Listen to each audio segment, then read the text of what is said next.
جو حضرات باہر تشریف رکھتے ہیں ان سے گزارش ہے کہ فرش اعضا پر آنے کی زحمت فرمائیں۔ مجلس باقاعدہ شروع ہو چکی ہے۔ ایک قطع آپ سامعین کے حضرت خدمت میں پیش کرتا ہوں۔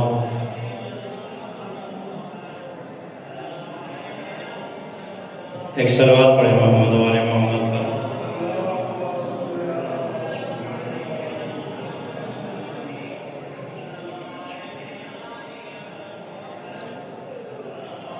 ایک قطع ہے ہندوستان کے حوالے سے کہ مولا کی تمنا تھی امام حسین علیہ السلام کی، اور مولا نے کہا تھا کہ اگر تم مجھے چھوڑ دو تو میں ہندوستان چلا جاؤں گا۔ چونکہ ابھی کل ہی میں آیا ہوں ہندوستان سے، تو وہاں کی خاک اور پانی کا جو ہے اثر باقی ہے، اس لیے ایک قطع ہندوستان کے حوالے سے آپ کی خدمت میں پیش کرتا ہوں۔ عرض کیا ہے کہ شبیر نے کہا تھا جانے دو ہند مجھ کو، شبیر نے کہا تھا جانے دو ہند مجھ کو، شہ کی زبان پر تھا ذکر نہاں ہمارا۔ شبیر نے کہا تھا جانے دو ہند مجھ کو، شہ کی زبان پر تھا ذکر نہاں ہمارا۔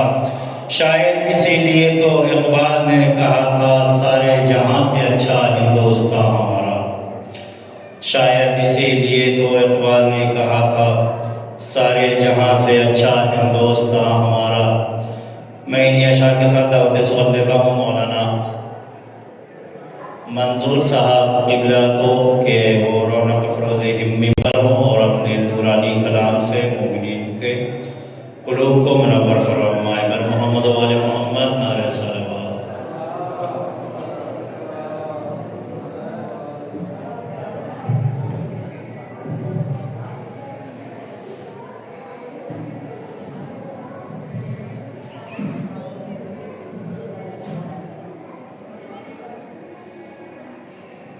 فاتحہ۔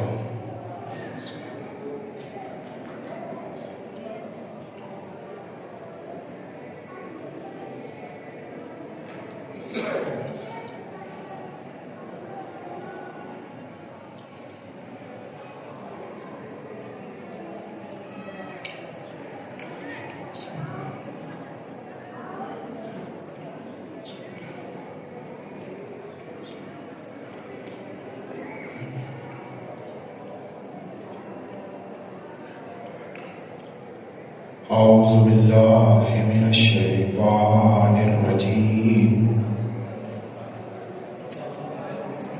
بسم اللہ الرحمن الرحیم، نحمده ونستعین ونستغفره ونشکره ونتوسل علیہ ونصلی ونسلم علی خیرته فی خلقه حافظ سرہ ومبلغ رسالاته سیدنا ومولانا وہادینا ابوالقاسم محمد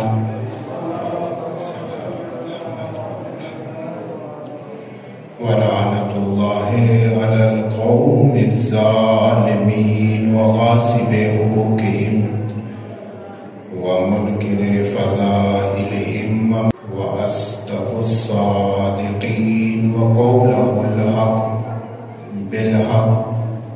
بسم اللہ الرحمن الرحیم، ان الذین آمنوا وعملوا الصالحات سیجعل لهم الرحمن ودا۔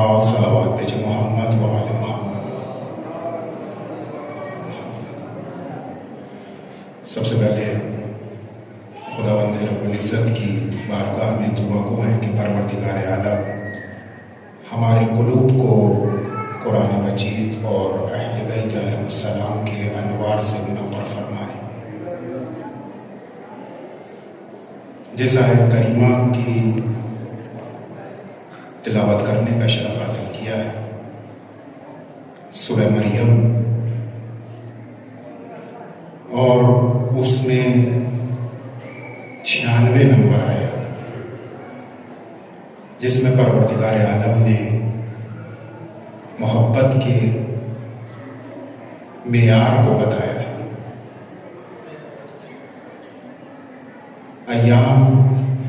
ایام فاطمیہ ہے۔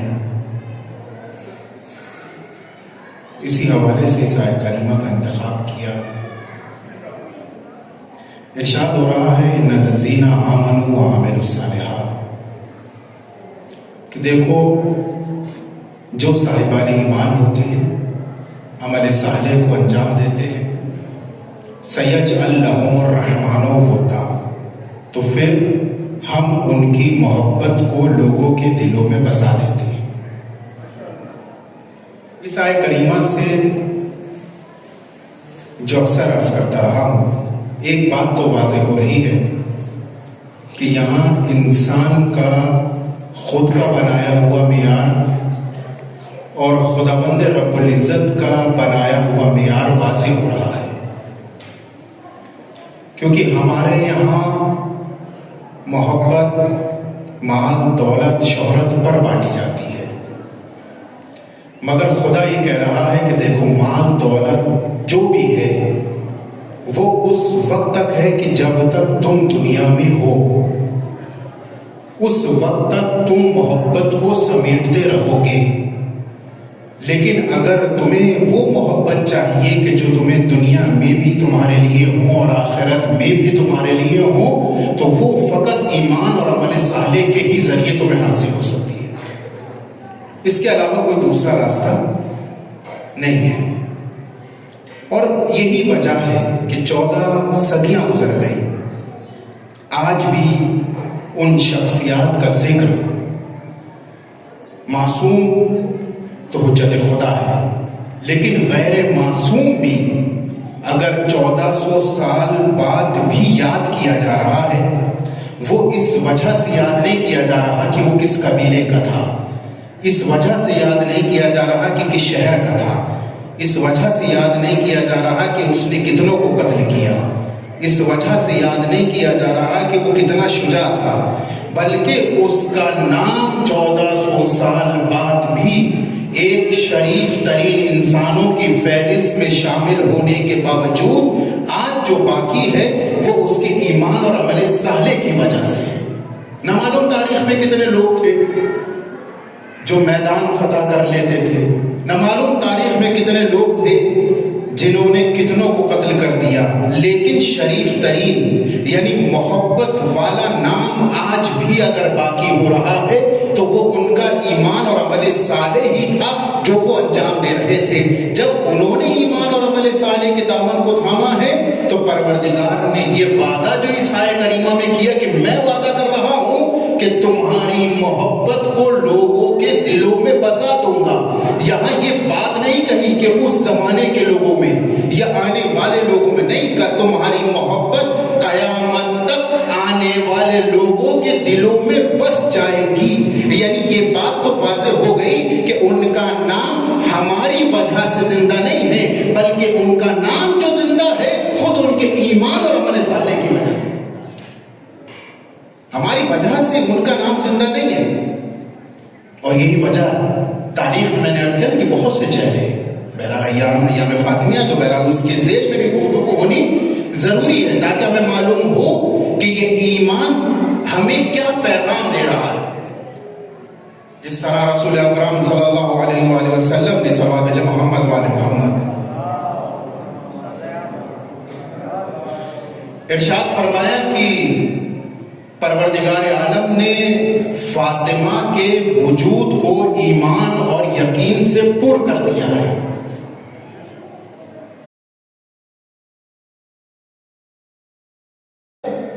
اور اس کی روح طاقت یافتہ ہوتی ہے، یعنی طاقتور ہوتی ہے۔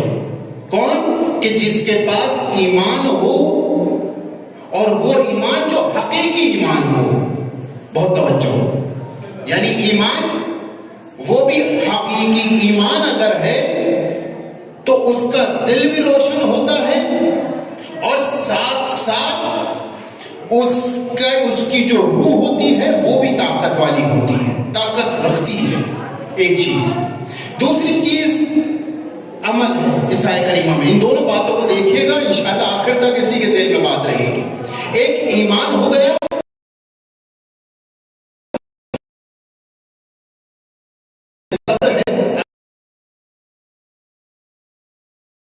جو کار خیر ہو، جو قرب الہی کے راستے کو مہیا کر رہا ہو، وہ سارے اعمال ہیں۔ تو کہا اگر ان دونوں چیزوں کو دیکھنا ہے، اگر ایمان کو دیکھنا ہے، تو بھی فاطمہ زہرا سلام اللہ علیہا کے وجود میں اس صورت میں نظر آ رہا ہے کہ جہاں فرشتے رقص کر رہے ہو کہ یہ ایمان آخر کیسا ایمان ہے۔ دوسری طرف اعمال کو دیکھا جا رہا ہے تو عبادت کے معاملے میں بہترین نمونہ، صبر کے معاملے میں بہترین نمونہ، استقامت کے معاملے میں بہترین نمونہ، خیرات کے معاملے میں بہترین نمونہ، صدقہ دینے کے معاملے میں بہترین نمونہ۔ یعنی دونوں صورتوں میں اگر ایمان میں دیکھا جائے تو بی بی کا وجود سر فہرست ہے، عمل کے معاملے میں دیکھا جائے تو فاطمہ کا وجود سر فہرست ہے۔ تو یہاں سے بات واضح ہو رہی ہے، یہاں پروردگار کا وعدہ اگر ہو رہا ہے تو کیوں باقی نہ رہے؟ لیکن جناب فاطمہ نے اس عمل اور ایمان کے ساتھ ایک آواز اور بلند کی۔ وہ کون سی آواز تھی؟ کہا وہ احتجاج تھا۔ بہت توجہ، جہاں بات لے کر آنا چاہ رہا تھا کہ ایمان کے حوالے سے جو احتجاج ہے، بھئی ایمان اور عمل صالح تو تھا، لیکن ایک چیز جو جناب فاطمہ زہرا سلام اللہ علیہا کے ساتھ جڑی وہ ایک احتجاج تھا، لیکن وہ احتجاج والا احتجاج نہیں تھا جو بیوی شوہر کے لیے کر رہی ہے۔ یہاں جو معاملہ اکثر لا کر اختلاف کے پہلو میں رکھ دیا جاتا ہے، بھائی ہو سکتا ہے کسی بیوی نے اپنے شوہر کے حق میں آواز اٹھائی ہو، کہا اگر شوہر کا ہی معاملہ ہوتا تو بات 1400 سال پہلے ہی بند ہو جاتی۔ نہ معلوم اس کے بعد تاریخ میں کتنی ایسی بیویاں آئیں جنہوں نے اپنے شوہر کے حق میں آواز اٹھائی تھی، لیکن 1400 سال بعد بھی اس احتجاج کا باقی رہنا اس بات کی دلیل ہے کہ وہ احتجاج ایسے کے لیے تھا،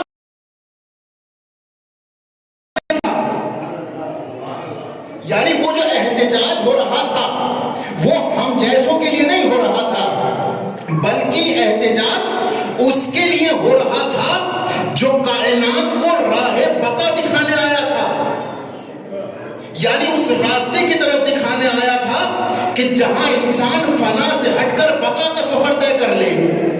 جناب فاطمہ زہرا سلام اللہ علیہا نے جو احتجاج اٹھایا وہ ولایت کی بقا کا تھا، وہاں شوہر کا معاملہ نہیں تھا، وہاں امامت کے حق کا معاملہ تھا۔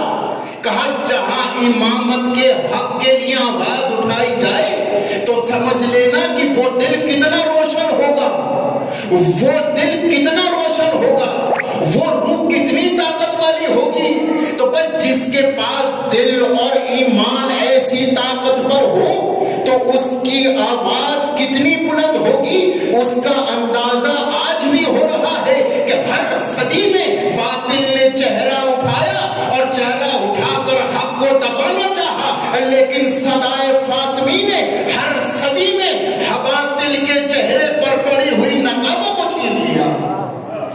وعدے محمد والے محمد پہ کہ ہر صدی میں یہ 14 صدیاں جو گزری ہیں یہ ہمیں اس بات کی طرف لے کر جا رہی ہیں کہ تم سمجھ لو یہ جو آج باقی ہے یہ اسی صدا کی وجہ سے ہے جو جناب فاطمہ زہرا سلام اللہ علیہا نے اٹھایا تھا، یعنی بتایا کہ تم اس بات پر فخر مت کرنا کہ ذکر علی تمہاری وجہ سے ہے، ذکر حسین تمہاری وجہ سے ہے، ذکر ہمارا تمہاری نہیں، بلکہ یہ سمجھ لینا کہ اگر ہم نہ ہوتے تو یہ ذکر ہی ختم ہو جاتا۔ یعنی یہ بات واضح ہو گئی کہ آج بھی کوئی حجت خدا ہے جس حجت خدا کا اثر اس بات کی طرف لے کر جا رہا ہے کہ دنیا سمجھتی رہ گئی کہ ذکر علی ہماری وجہ سے ہے، بلکہ نہیں، بلکہ ہم ہی ذکر وجہ سے ہے، ہم ہی ذکر علی، کیا ذکر علی ہماری وجہ سے نہیں ہے؟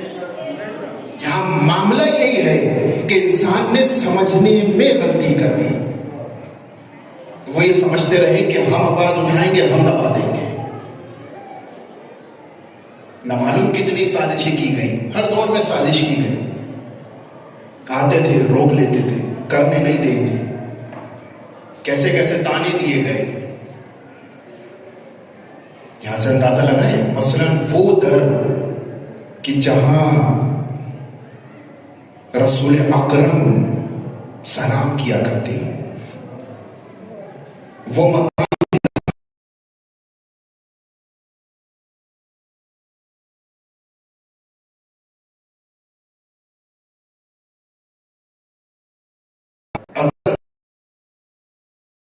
آ جائے کہ یہ محل فساد ہے، تو انسان اس زمانے کی سچویشن کو جان سکتا ہے کہ کیسے لوگ ہوں گے۔ سب کچھ جانتے تھے، ایسا تو کوئی نہیں تھا کہ جو نہ جانتا ہو، لیکن اس کے بعد بھی نعوذ باللہ ایسے الفاظ استعمال کرنے کی یہ محل فساد ہے، یہاں مال غنیمت چھپا ہوا ہے، کیسی کیسی باتیں تاریخ میں نظر آتی جو اشارہ کر کر کے کہا جاتا تھا۔ یہ معاملہ اس بات کا تھا کہ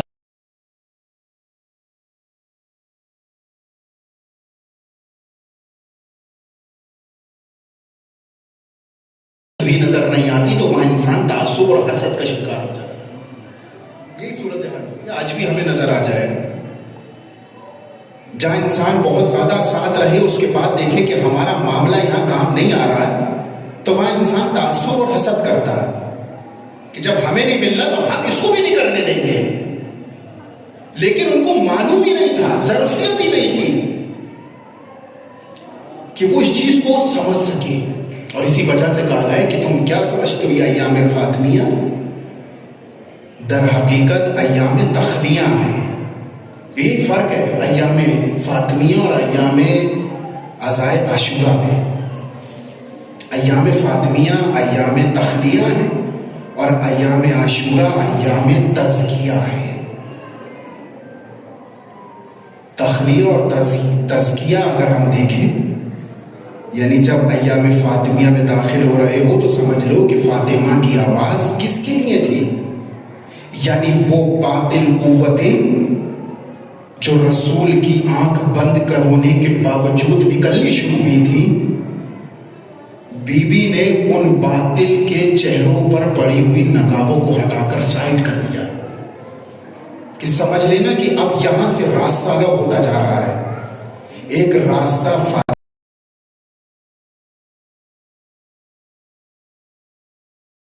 یعنی اگر ایام فاطمہ نے میرے ایک لفظ میں رکھ دی کہ ایام فاطمہ ایام تخلیہ، یعنی اپنے وجود سے باطل کو الگ کر دو۔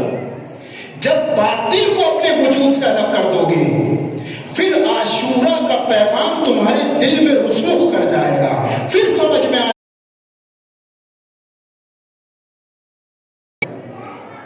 یہ ایسی تو نہیں پیدا ہو گئی، یہ ایسا تو نہیں کہ انسان سو کر اٹھا اور اٹھنے کے بعد میدان جنگ میں چلا گیا، نہیں، بلکہ یہ تاثیر فاطمی ہے، یہ راستہ وہاں سے چلا۔ تاریخ میں بہت سے چہرے ہیں جنہوں نے اس کا عملی ثبوت دیا۔ ایک نام یحییٰ بن ام طویل،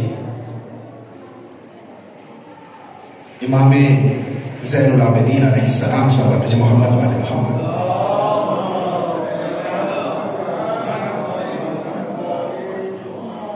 صحابی ہیں۔ میں نے عرض کیا کہ جب انسان اس راہ کی معرفت کو حاصل کر لیتا ہے اور جان جاتا ہے کہ جب باطل سامنے ہے نا تو پھر وہ یہ سمجھتا رہے گا کہ ہم اسے مار دیں گے تو یہ مر جائے گا، لیکن وعدہ الہی ہے سیجعل لکم الرحمن، ہم تمہارے ذکر کو، ہم تمہاری محبت کو بسائیں گے۔ دنیا کون ہوتی ہے محبت کو بسانے والی؟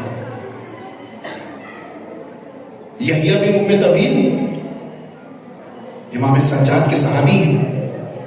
حجاج بن یوسف ثقفی کا زمانہ ہے، خبیث ترین انسان، ایسا خبیث ترین انسان کہ جس کے لیے خود خبیث یہ کہتے تھے کہ اگر پوری دنیا کی خباثتوں کو ترازو کے ایک پلے پر رکھا جائے اور حجاج بن یوسف کو ایک پلے پر رکھا جائے تب بھی حجاج بن یوسف تمام خباثتوں سے زیادہ نکلے گا، اتنا خبیث۔ اب سمجھ سکتے ہیں کہ تعصب کے معاملے میں کس مقام پر ہوگا۔ تلاش کرتا تھا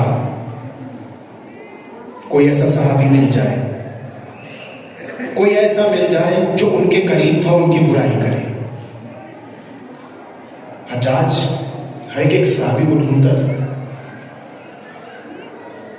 یحییٰ بن ام طویل، بہت سے صحابی تھے جو نام کے صحابی تھے، لیکن یحییٰ بن ام طویل سے کیا کہا تھا کہ اپنے زبان کو علی کے خلاف آمادہ کر لو،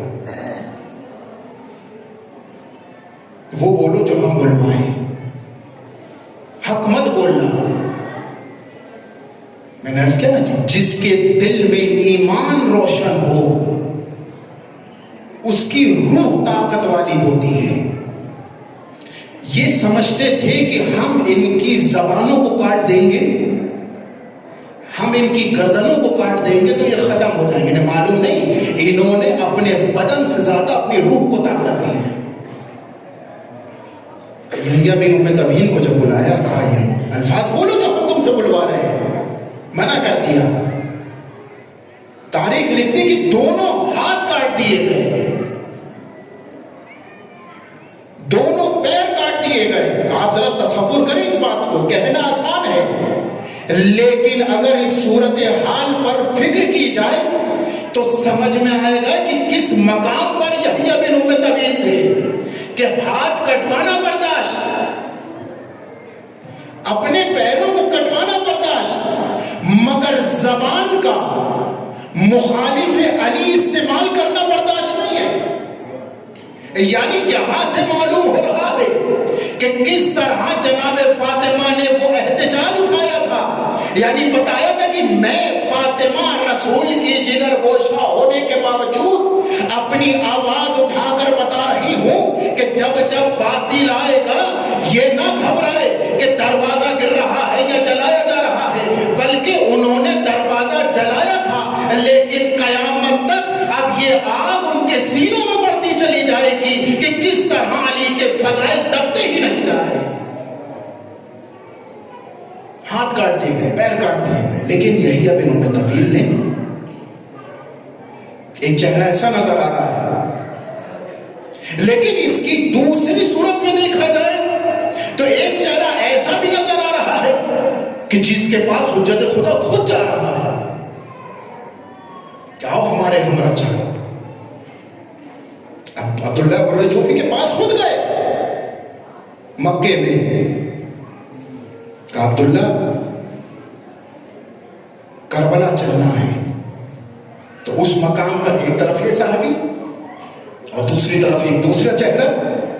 جواب کیا مل رہا ہے؟ جواب مل رہا ہے اگر تلواریں چاہیے تو تلواریں لے لیں، اگر مال چاہیے تو مال لے لیں، اگر سواری چاہیے تو سواری لے لیں، لیکن میں نہیں آ سکتا۔ لیکن وہاں یہ جملہ کہ جو امام حسین علیہ السلام نے ادا کیا، کہا عبداللہ تم نے حق ادا نہیں کیا، ہم تلواروں کے محتاج نہیں ہیں، ہم سواریوں کے محتاج نہیں ہیں، ہم مال کے محتاج نہیں ہیں، ہمیں تم چاہیے ہو، یعنی مجھے انسان چاہیے جو قیامت تک کے لیے انسانیت کے لیے نمونہ بن جائے۔ ہمارا ہدف تم ہو۔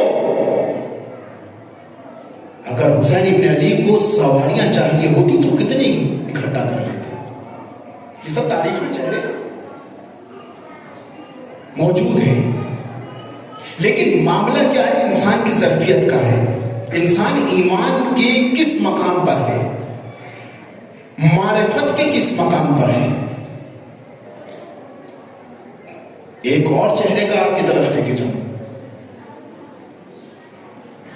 ان چہروں کو جاننا اس وجہ سے ضروری ہے کیونکہ یہ ہم جیسے تھے۔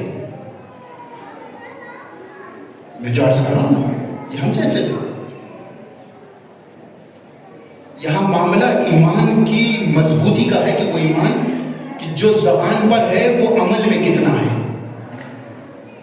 ایک نام تاریخ کا، ہرثمہ ابن سلیم، دیکھیے گا جا کر ان کے حوالے سے. رسول خدا کے صحابی، مولا علی کے ہمراہ، کئی جگہ مولا کے ہمراہ رہے. ہرثمہ ابن سلیم کئی جنگیں رہے، حتیٰ کہ اس وقت بھی ہے کہ جب امام جنگ صفین سے واپس آ رہے تھے اور اس مقام پر آ کے رکے تھے کہ جو مقام امام حسین علیہ السلام کی شہادت کا مقام تھا. ایک جگہ جب کربلا میں ہم پہنچے ہیں اور کہا گیا یہ وہ مقام ہے، امام نے کہا میں بہت غمگین ہوں. کیوں؟ کہا یہاں آل رسول قتل کیے جائیں گے، یہاں کی مٹی میں وہ خوشبو ہے جو میں محسوس کر رہا ہوں جو کسی جگہ کی مٹی میں نظر نہیں آئے گی. یہ پورا واقعہ کہتے کہ ہر سماں ہر قدم پر امام کے ساتھ ہے. اب اندازہ لگائیں کہ وہ صحابی بھی ہے، جنگیں بھی ساتھ کی ہیں. ہماری نگاہ میں اگر ہم اس کو دیکھیں گے تو ہم یہ کہیں گے کہ واقعہ ایمان کے معیار پر کس مقام پر ہوگا. لیکن ابھی امتحان نہیں آیا تھا نا اس کا. انسان پہچانا ہی امتحان میں جاتا ہے. کہتے ہیں اب یہ تاریخ بڑھتی چلی گئی، اس میں سنا. اب وہ گھر آیا. اب جب گھر پہنچتا ہے تو گھر پہنچنے کے بعد بیوی نے تاخیر کا سبب پوچھا کہ تم جنگوں میں جاتے ہو لیکن جب واپس آتے ہو تو اتنی تاخیر نہیں ہوتی، اب کی بار اتنی تاخیر کی ہے. اس نے بہرحال پورا واقعہ بیان کرنا شروع کیا کہ ہم چلے تھے اور ہم چلنے کے بعد اس مقام پر آئے کہ جو مقام کربلا کا مقام تھا اور وہاں امام نے ایسی ایسی باتیں بیان کی. لیکن علی مرتضیٰ، یہاں سے جملے کا اندازہ لگائیے گا کہ لیکن علی مرتضیٰ نے وہ باتیں عرض کی وہاں پر کہ جس کا ہونا محال ہے، جو صحیح نہیں ہے. یہ تھا اس کا ایمان کہ علی مرتضیٰ وہ باتیں کر رہے تھے جس کا ہونا صحیح نہیں ہے. لیکن فوراً ہی بیوی نے کہا خبردار خاموش ہو جا، کیا تو نے نہیں سنا کہ علی حق کے علاوہ کچھ نہیں بولتے؟ دو چہرے ہیں ایک ہی گھر میں. شوہر کے جو صحابیت کا سفر کر کے مولا کائنات کے ہمراہ جنگوں کو تمام سفر طے کرنے کے بعد آ کر اپنا نظریہ پیش کر رہا ہے، وہ بیوی کی جو چار دیواری میں زندگی گزار رہی ہے وہ اپنا نظریہ پیش کر رہی ہے. یہاں سے ایک بات تو پتہ چل گئی کہ جنگوں میں اپنی تلواریں لہرانا اس بات کی دلیل نہیں ہے کہ تم ایمان کے سر فہرست اپنے آپ کو پہنچا دو. لیکن اگر ایمان اور عمل صالح گھر کی چار دیواری میں رہ کر بھی کیا جائے تو ہر اس ایمان سے افضل ہے کہ جو تمہیں میدان جنگ میں تلواریں چلانے پر مجبور کر دے. بیوی چار دیواری میں رہ کر کہے خبردار خاموش ہو جا، کیا تم نے نہیں سنا کہ علی حق کے علاوہ کچھ نہیں بولتے؟ وقت گزر گیا. کہتے ہیں یہ جو وقت گزر رہا تھا اب ایسے وقت میں آ گیا جو وہ سن رہا تھا. امام علی کی شہادت ہو گئی، امام حسن کی شہادت ہو گئی. لیکن میں سمجھتا ہوں کہ اس کی زندگی کوئی اتنی جو مہلت ملی ہوئی تھی نا، شاید اس کے چہرے کو نمایاں کرنے کے لیے تھی. کہتے ہیں کہ اب وہ وقت بھی آ گیا ہے کہ یزید تخت پہ آ گیا اور امام کو کوفہ بلانے کے لیے پیغام بھی دے دیا گیا. وقت آ گیا. اب یہ ہرثمہ ابن سلیم، دیکھیے اس نام کو ضرور اپنے ذہن میں رکھیے گا. کہتے کہ جب یہ تمام سفر طے کرنے کے بعد اب وہ زندگی اتنی لے کر آ گئی کہ اب وہ اس واقعے کو اپنے سامنے دیکھنے کے نزدیک آ گیا تھا جو اس نے علی سے سنا تھا. لیکن اب یہاں جہاں امتحان کا معاملہ آیا تو اس نے اپنے آپ کو کہاں دیکھا؟ کہ اس نے اپنے آپ کو عمر سعد کی فوج میں کھڑا دیکھا۔ آپ اندازہ لگائیں کہ وہ انسان کے جو رسول کا صحابی، وہ انسان کے جو مولا کائنات کے ساتھ ہر جنگ میں، وہ انسان کے جس نے کربلا کا واقعہ علی کی زبانی کربلا میں کھڑے ہو کر سن لیا، اور پھر اس کے بعد اس کی زندگی اس کو اس مقام پر لے کر آ گئی کہ وہ خود کربلا میں آ گیا، لیکن اب کنڈیشن ایسی دکھ رہی ہے کہ وہ خود عمر سعد کے لشکر میں، کس کے مقابلے میں؟ کہ حسین ابن علی کے مقابلے میں۔ وہ ایک وقت کے لیے یہاں تاریخ کا جملہ ہے، کہتے ہیں کہ وہ فکر میں پڑا۔ کہتے ہیں کہ یہ جو فکر ہوتی ہے نا، یہی فکر، ایک لمحے کی فکر انسان کو لعنت اللہ بھی بنا دیتی ہے، علیہ السلام بھی بنا دیتی ہے۔ ایک لمحے کی فکر، کہا ایک فکر اس کی ہے کربلا میں، اور ایک فکر حر کی ہے۔ حر کی ایک لمحے کی فکر نے اسے وہ سفر طے کرا دیا جو ہزاروں سال عبادت کرنے کے بعد بھی حاصل نہ ہوتا، لیکن اس کی ایک فکر نے اس کے تمام اعمال پر پانی پھیر دیا۔ وہ کون سی فکر تھی؟ یہ فکر میں آیا، اور فکر میں آنے کے بعد یہ اپنے آپ کو عمر سعد کے لشکر سے ہٹاتا ہے، اور آنے کے بعد امام حسین کے پاس آتا ہے۔ بہت توجہ، اب امام کے روبرو آیا، اور امام کے روبرو آنے کے بعد کہنے لگا، حسین ابن علی، میں نے علی مرتضیٰ تمہارے پاپا سے یہ سنا نہیں۔ تو جب بیان کیا تو فوراً امام نے کہا، تم نے جو سنا، آیا تم میری مدد کرو گے یا دشمن کے ساتھ رہو گے؟ جب تم نے سن لیا تو تم میرے ساتھ یا دشمن کے ساتھ؟ فوراً اس نے کہا کہ دیکھو، نہ تو میں تمہارے ساتھ، نہ ہی میں دشمن کے ساتھ، بلکہ میں جاؤں گا بصرہ، وہاں میرا خانوادہ ہے، مجھے ان کی حفاظت کے لیے جانا ہے۔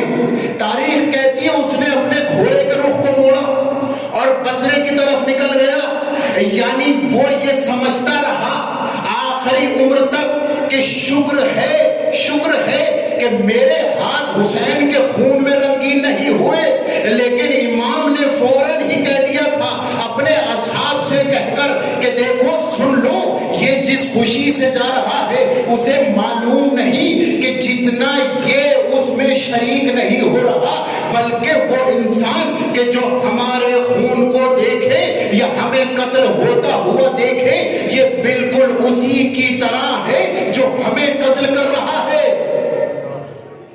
توجہ چاہتا ہوں کہ یہ امام کا یہ جملہ کہ یہ سمجھ یہ رہا ہے کہ یہ ہم سے دور ہو رہا ہے، ہونے کے باوجود در حقیقت یہ انہی میں شامل ہے جو ہمیں قتل کر رہا ہے۔ آج سمجھ میں آیا کہ جناب فاطمہ نے فقط ان پر لعنت نہیں بھیجی کہ جو دروازہ جلانے آئے تھے، بلکہ ہر اس امت پر لعنت بھیجی کہ جو وہاں موجود تھا مگر فاطمہ کے لیے آواز بلند نہیں کی، ہر اس انسان پر۔ اور یہی وجہ تھی کہ انصار کے در در جا کر یہ کہنا کہ ہماری مدد کے لیے آؤ، یہ بتانا تھا کہ ہم حجت کو تمام کر رہے ہیں، کل محشر کے میدان میں تمہیں حق نہیں ہوگا کہ اگر فاطمہ ہم سے کہتی تو ہم مدد کر دیتے، لیکن فاطمہ نے کہا کہ میں ہر اس باطل کے چہرے پر پڑی ہوئی نقاب کو ایسے چھین لوں گی کہ جب جب باطل یہ چاہے گا کہ اپنے چہرے کو خوبصورت بنا کر دکھائے، ہر اس لمحہ وہ چہرہ اسی طرح نظر آئے گا جس طرح باطل کا چہرہ 1400 سال پہلے نظر آ رہا تھا۔ سلمان پہ جو محمد والے محمد پہ ایک سلسلہ تھا، ایک قیام تھا، ایک احتجاج تھا۔ میں نے کہا تاریخ میں بہت سے ایسے چہرے آئے، اور یہ بتانے کے لیے آئے کہ انسان یہ جان لے کہ ایمان اور عمل ہی ہے جو تمہیں شریف ترین لوگوں کی فہرست میں لے کر جائے، ورنہ نہ معلوم تاریخ میں کتنے لوگ تھے، میں نے عرض کیا نام۔ اور اسی وجہ سے کہا جاتا ہے کہ انسان کے لیے زندگی میں اگر کوئی سب سے زیادہ اہم مسئلہ ہوتا ہے، سب سے زیادہ اہم، وہ حجت خدا کی ہمراہی ہوتا ہے، سب سے زیادہ ہے۔ عبادتیں ہوں، امام کی ہمراہی نہ ہو تو وہ عبادتیں کسی کام کی نہیں ہے۔ سب سے زیادہ انسان کی زندگی میں امام کی ہمراہی کا ہونا، اور امام کی ہمراہی فقط ان واقعات سے اگر ہم اندازہ لگائیں تو معلوم ہوتا ہے کہ یہ ہمراہی کا مطلب یہ نہیں ہے کہ ساتھ ہونا، یعنی فقط ساتھ ہونا معیار نہیں ہے۔ ورنہ بہت سے لوگ اگر ساتھ ہونا ہی معیار ہوتا تو میں سمجھتا ہوں کہ پھر نامعلوم کتنے لوگ ایسے ہوتے کہ جو جنت کے دروازے پہ کھڑے ہوتے نظر آتے۔ معاملہ ساتھ ہونے کا مقصد کیا ہے؟ کہ ساتھ ہونے کا مطلب یہ ہے کہ وہ عمل ہم سے ہو جو عمل حجت خدا سے سرزد ہو رہا ہے، انجام دیا جائے۔ اگر کار خیر کتنی صورتوں میں ہو رہا ہے، یعنی ہمارا ہر عمل ان کے مطابق ہو، وہی ہمراہ ہے، وہی شیعہ ہے۔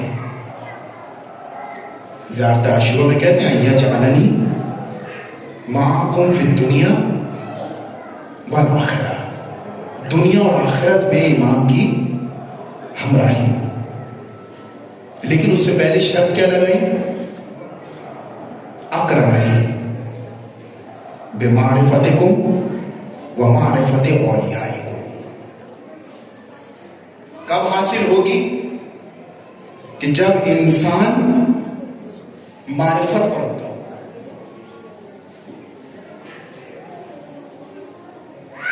معرفت کو رکھتا ہو۔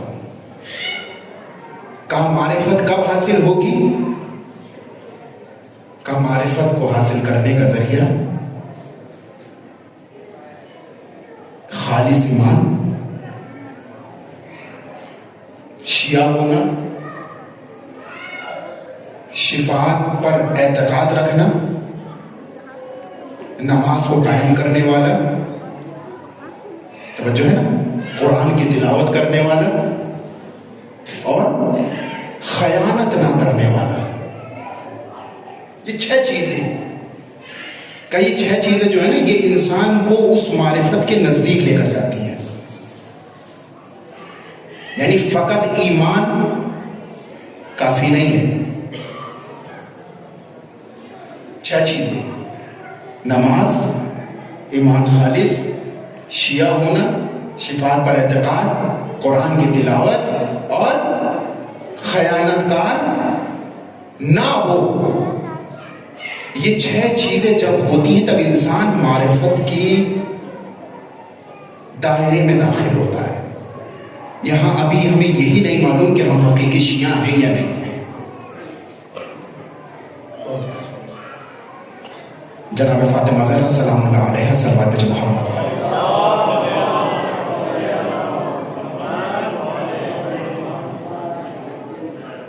ایک شوہر نے اپنی بیوی کو جناب فاطمہ زہرا کے پاس بھیجا کہ جا کر پوچھ کے آؤ کہ میں ان کا حقیقی شیعہ ہوں یا نہیں۔ وہ آتی ہے، آنے کے بعد کہتی ہے کہ ایسا میرے شوہر کا پیغام ہے۔ تو جناب فاطمہ نے کہا کہ جا کر کہو ان کنتا یعلم یعمل بما امرناک وتنتہی عما زجرناک فانت من شیعتنا والا فلا۔ جا کر کہہ دو کہ اگر ان کا عمل اس طرح ہو جیسا ہم چاہتے ہیں، یعنی وہ کریں جس کا ہم حکم دے رہے ہیں، وہ نہ کرے جس کو ہم منع کر رہے ہیں، فانتا من شیعتنا، وہ ہمارا شیعہ ہے، وگرنہ نہیں ہے۔ اب جیسے ہی بہرحال اس میں جا کے پیغام سنایا کہ بی بی نے یہ کہا ہے، وہ پھریا کرنے لگا، رونے لگا، کہ نہ معلوم میری زندگی میں کون کون سے ایسے وقت آئے ہوں کہ میں نے وہ کام کیا ہو جو اس کے مخالف ہو. وہ فوراً جناب فاطمہ کے پاس آتی، آنے کے بعد کہتی کہ میرا شوہر بہت غمزدہ ہو گیا، رو رہا ہے. اور یہ جناب ثانیہ فاطمہ نے کہا کہ رکو، ایسا نہیں ہے جیسا وہ سوچ رہا ہے.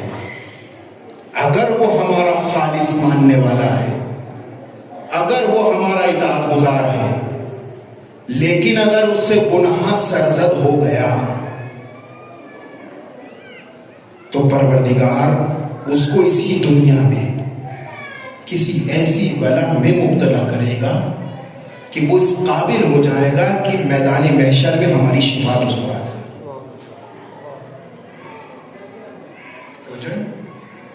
ہماری شفاعت اسے حاصل ہو. میں نے عرض کیا نا کہ یہ ایام تخلیہ ہے. کا شیعہ ہونا، حقیقی شیعہ کی طرف ہمیں جانا ہے. امام موسیٰ کاظم علیہ السلام صلوات بھیجے محمد والا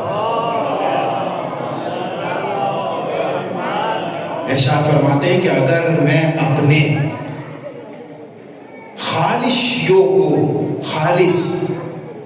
شیعوں کو کنارے کر دوں تو پھر نام کی شیعہ ہی باقی رہ جائیں گے. یہ تمام باتیں شیعوں کے بارے میں بتایا کہ دیکھو تم یہ مت سمجھ لینا کہ شیعہ ہونا فقط اس کا نام ہے کہ تم نے جان لیا. کتنے لوگ آتے تھے ہم آپ کے شیعہ ہیں، امام نے اجازت نہیں دی. ہم شیعہ ہیں کہ امام رضا کے روز میں جب ولی عہد کا معاملہ آیا تو مبارکباد دینے کے لیے لوگ فہرست صفحے بنا کر آ رہے تھے کہ ہم آپ کے شیعہ ہیں، مگر امام ملاقات نہیں کر رہے تھے. کہ ان سے کہو یہ سچ بولے، جھوٹ نہ بولے.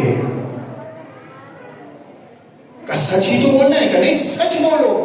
کہ کیا یہ مت کہو کہ تم ہمارے شیعہ ہو، بلکہ کہو کہ ہم آپ کے محب ہیں. کہ ہمارا شیعہ کون؟ خود امام صادق نے فرمایا نا شیعتنا لا یحرون حریر القلب ولا یطمعون طمع الغراب. کہ ہمارا شیعہ وہ ہے جو بھونکتا نہیں ہے. بہت توجہ لفظ استعمال ہوا نا، یا حریر القلب، یعنی بے وجہ بولنے والا، بے تک بولنے والا، جس کا نہ کوئی معیار ہو نہ کوئی ریزن ہو، کچھ بھی نہیں ہے. لا یطمعون طمع الغراب. اور قوے صفت بھی نہیں ہوتا. قوے کی صفت کیا ہوتی ہے؟ قوے کی صفت یہ ہوتی ہے اگر بھوک نہ بھی لگتی ہوتی ہے تب بھی وہ اس اخروٹ کو جو قوے کو سب سے زیادہ پسندیدہ ہوتا ہے وہ اس کو لیتا ہے اور مٹی میں دبا دیتا ہے، چھپا دیتا ہے. یعنی اگر ضرورت نہیں بھی ہے تب بھی دبا دو. توجہ ہے نا؟ لا یطمعون طمع الغراب، یہ صفت. پھر کہا ولا یجاورون لنا عدوا ولا یسعلون لنا بغضا ولا ما تجرون. کہ ہمارا شیعہ وہ ہے جو کبھی ہمارے دشمنوں کی ہمراہی نہیں کرتا. میں نے عرض کیا نا کہ معرفت ساتھ رہنے کا نام نہیں ہے. معرفت اس کا نام ہے کہ جہاں ایمان کے ساتھ عمل بتائے کہ کس کے ماننے والے ہیں. ہمراہی کا ہونا یہ نہیں ہے کہ ہم ان کے ساتھ کھڑے ہوئے نہیں، بلکہ اگر ہمارے وجود سے اگر کوئی ایسا عمل سرزد ہو رہا ہے جو دشمن ہم سے چاہتا تھا تو گویا ہم دشمن کے ہمراہ ہیں. بہت توجہ. اگر وہ چاہتا ہے کہ یہ بھٹکے گمراہیوں کی طرف جائیں، یہ بدعتوں کے دامن کو پکڑیں، سنتیں پامال کرتے چلے جائیں، تو یہاں اس بات کی دلیل نہیں کہ دشمن سے پیسہ ملنا نہیں، بلکہ تم کر رہے ہو، ان کا تو کام ہو رہا ہے، اس جگہ پر تم ان کے ہمراہ. اور اسی وجہ سے بات والی دلیل نے بتایا وَلَا يَسَعَلُونَ لَنَا مُبْغِضًا وَلَا مَا تُجَوَّنْ. ہمارا چاہنے والا، ہمارا شیعہ دشمن کے آگے ہاتھ نہیں بڑھاتا حتیٰ کہ بھوکا مر جائے. اس سے ایک بات تو واضح ہو رہی ہے کہ شیعہ ہونا آسان بات نہیں ہے. بہت توجہ دیکھیں، محبت تو اپنی جگہ، محبت کوئی بھی کر سکتا ہے، لیکن شیعہ ہونے کے لیے دل، زبان اور اعمال میں وحدت کا ہونا ضروری ہے. اگر ان تینوں میں اتحاد نہیں تو پھر انسان شیعت کے دائرے میں داخل نہیں ہو سکتا. میں نے اپنی بات تمام کی.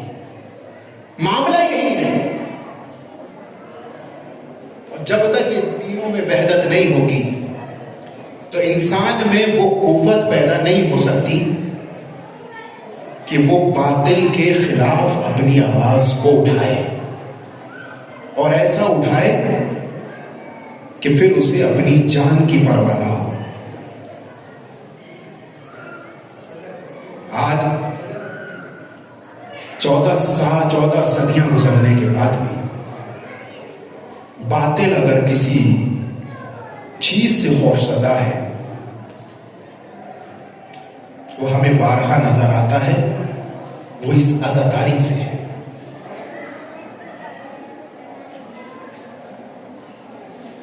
عزاداری ایک اعتراض کہ شیعہ روتے رہتے ہیں. کوئی بھی ایام آتا ہے،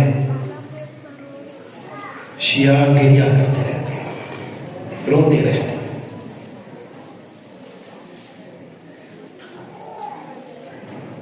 میں بس اتنا کہہ کر بات کو سمیٹتا جا رہا ہوں، کیوں نہ گریہ کریں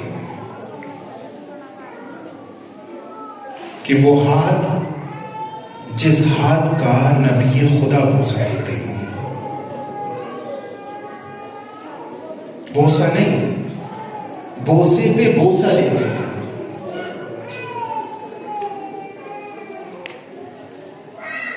اس ہاتھ پر اگر ظالم ایسی زر مارے کہ اب اس ہاتھ سے تسبیح الہی ادا نہ کی جا رہی ہو،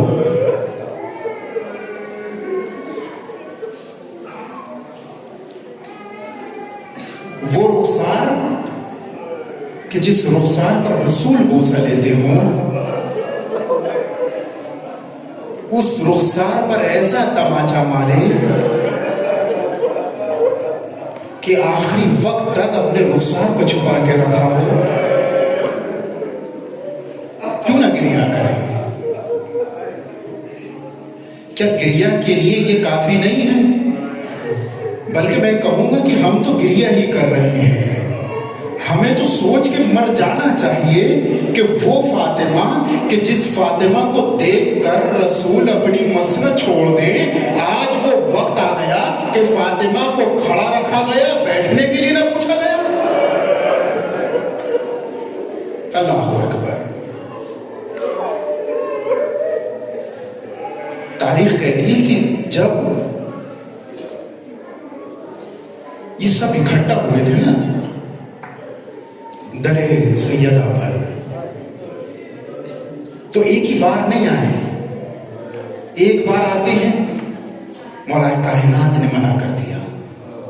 دوسری بار آتے ہیں، تیسری بار میں جناب فاطمہ اٹھی. اب اٹھنے کے بعد جاتی ہیں اور جانے کے بعد کہتی ہیں کیا تمہیں معلوم نہیں یہ کون سا دروازہ ہے؟ کیا تمہیں معلوم نہیں کہ اس دروازے پہ آنے کا احترام کیسا ہے؟ تم آئے ہو کس لیے آئے ہو؟ باہر سے آواز آئی، ہمیں کوئی فرق نہیں پڑتا کہ یہ دروازہ کس کا ہے، ہم علی کو لینے آئے ہیں، علی کو لے کر جائیں گے. فوراً جناب فاطمہ نے کہا خبردار یہ مت سوچ لینا، فاطمہ ابھی زندہ ہے. اللہ اکبر. روایت کہتی کہ ہمیں کوئی فرق نہیں پڑتا کہ اس گھر میں کون رہتا ہے، آواز آتی ہے دروازے کو جلا دیا جائے. ذرا انصاف سے بتاؤ کہ اگر دروازہ جلایا جائے گا تو کتنی لکڑیاں چاہیے ہوگی؟ لیکن وہاں اتنی لکڑیاں لائی جا رہی تھی جس سے معلوم یہ ہو رہا تھا ان کا مقصد دروازہ جلانا نہیں تھا بلکہ جناب فاطمہ کے ساتھ ساتھ فاطمہ کے گھر کو جلانا تھا. اتنی لکڑیاں کہتے آگ لگا دی گئی.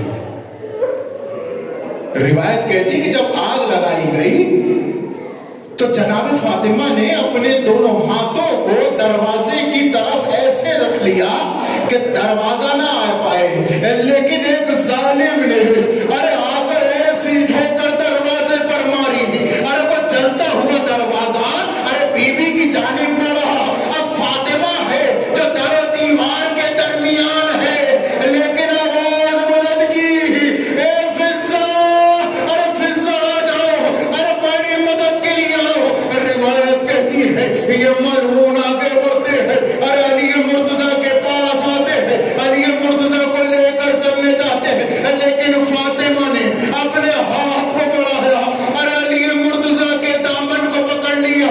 ارے فاطمہ کے ہوتے ہوئے علی کو کوئی لے کے نہیں جا سکتا. ارے ایک ملعون کے غلام نے آگے بڑھ کر ارے اسی ہاتھ پر ایسا وار کیا. ارے علی مرتضیٰ کو آخری وقت تک یاد رہا. جب پوچھا نا کہ مولا آپ کے لیے وہ کون سا سخت تھا, کہا سننا چاہتے ہو تو سنو. ارے وہ ہاتھ جو ہمیشہ تسبیح الہی کے لیے اٹھتا ہو, ارے اس نے علی کے دامن کو پکڑا تھا, لیکن اس امت نے ارے اس ہاتھ کا بھی احترام نہیں کیا. کیسا وار کیا کہ ہاتھ زخمی ہو گیا. لیکن حضرت محترم روایت کہتی ہے کہ علی کو لے کر جایا گیا, لیکن فاطمہ ہے اپنی چادر کو منگایا کہ میں جاؤں گی اور جانے کے بعد بد دعا کروں گی. پورا واقعہ آپ کے ذہن میں ہے. علی مرتضیٰ نے سلمان کو بھیجا, سلمان جا کر فاطمہ کو خبر پہنچاؤ کہ بد دعا نہ کرے. ارے روایت کہتی ہے کہ بی بی گھر واپس آ گئی, لیکن ابھی ایسا تاریخ میں واقعات ہیں کہ آخر کون سا ایسا صدمہ جناب سیدہ کو تھا کہ تاریخ لکھتی ہے کہ فاطمہ کا گوشت پانی ہو گیا تھا. گوشت پانی ہو گیا تھا. مہمان آئی کہ میں نے آج ایسے دیکھا ہے کہ علی بازار سے گزر رہے تھے, کوئی علی کو سلام نہیں کر رہا تھا,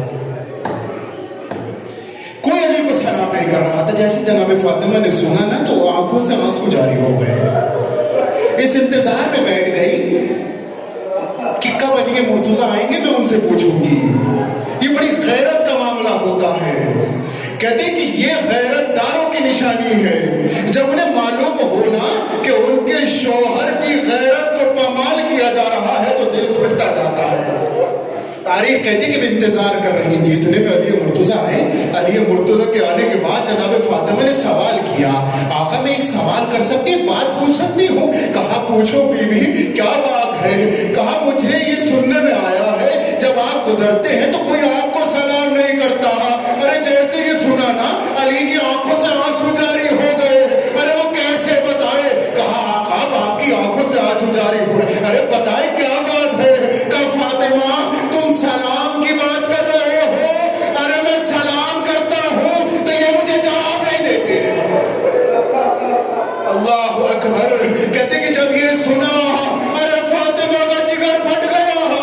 آواز آقا آپ پر قیامت ڈھا رہی جا رہی ہے. آقا مجھے معاف کر دینا, آقا آپ تو میری وجہ سے بی بی اور مولا دونوں رو رہے ہیں. کہتے کہ اب یہ وقت گزرتا جا رہا ہے.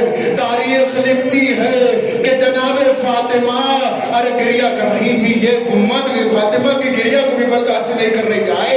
کہ ہم یہ چاہتے ہیں فاطمہ دن میں رو لیا کرے یا رات میں رو لیا کرے. آ کر کہا کہ یہ خواہش ہے مدینے والوں کی. فاطمہ نے کہا مجھے حجرہ دے دے. ارے روایت یہ کہتی ہے ارے فاطمہ حجرے میں جاتی تھی, ارے گریہ کرتی تھی, حجرے میں جاتی تھی, گریہ کرتی تھی. میں کہوں گا بیوی آپ پر سلام ہو, ارے مولا نے آپ کے لیے ارے حجرہ بنا دیا. آپ جا کر گریہ, ارے کربلا کا میدان, ارے اگر گریہ ہو رہا تھا وہاں کسی نے حجرہ نہ بنایا. ارے جو آتا یا تازیانے مار کے چاچا تھا یا تماچے مارتا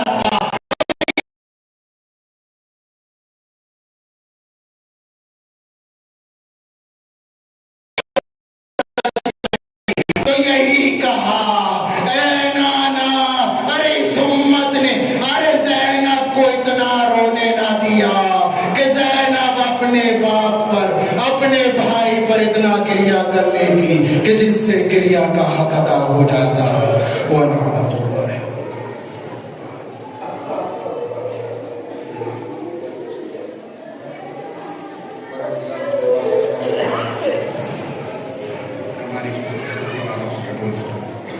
میرے مالک کے جواز سے جتنے بھی لوگ بیمار ہیں ان کو شفا کامل عطا فرما، جتنے بھی لوگ بے اولاد ہیں ان کو اولاد صالحہ، ہمارے امام کے ظہور میں تاجیل عطا فرما اور ان کے انصار میں ہونے کا شفا۔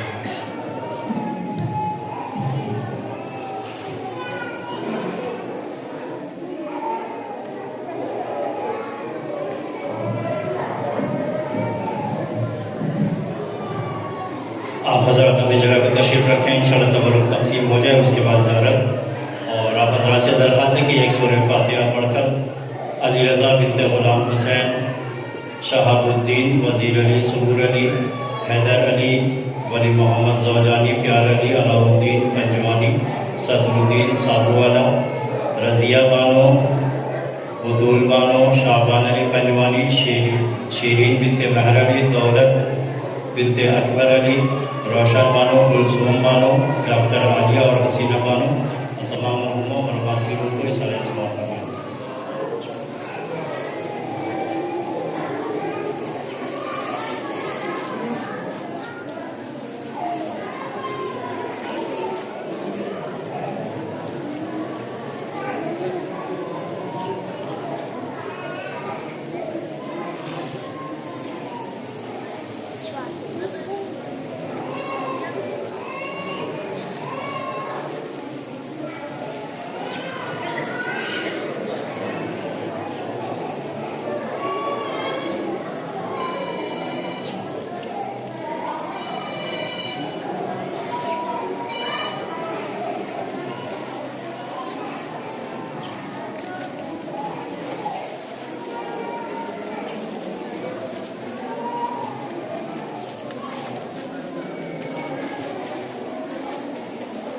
دو منٹ کو بیٹھے رہے، سب کو تبرک تقسیم ہو جائے۔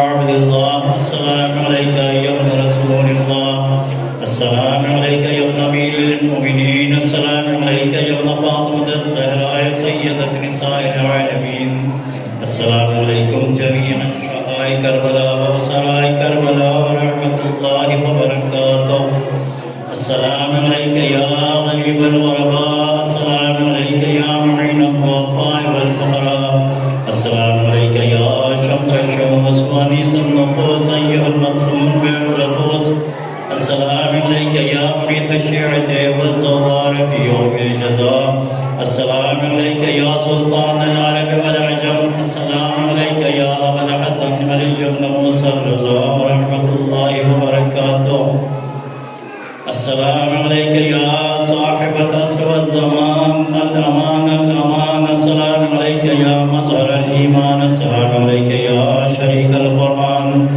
السلام عليك يا إمام زماننا هذا، عجل الله تعالى فرجك وظهورك وجعلنا من أنصارك وأعوانك، السلام عليكم ورحمة الله وبركاته، السلام عليك يا بنت ولي الله، السلام عليك يا أخت ولي الله، السلام عليك يا عمة ولي الله، السلام عليك يا بنت موسى بن جعفر، السلام